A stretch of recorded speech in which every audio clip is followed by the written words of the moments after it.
Hi, welcome to another instructional video. Today we're going to show you how to set up your Plaza Retractor. It's a very simple process, so let's get started. Start by removing all the components of the Plaza Retractor from the carry case and lay out on a clean flat surface, and we're going to start with the base first. Rotate the foot out so it's perpendicular to the base, and screw in the knob so that the teeth on the foot and the base secure together like so. Go ahead and extend the shock-corded pole and place at the bottom of the foot.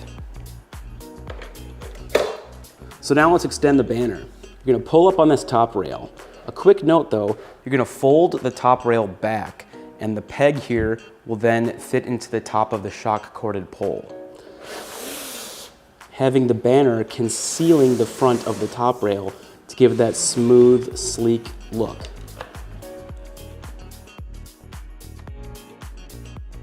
And because this is an outdoor product, for additional stability, the Plaza Retractor comes with 3 ballast weights.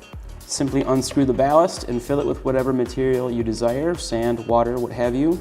Screw the cap back on. And place the ballast over the foot like so.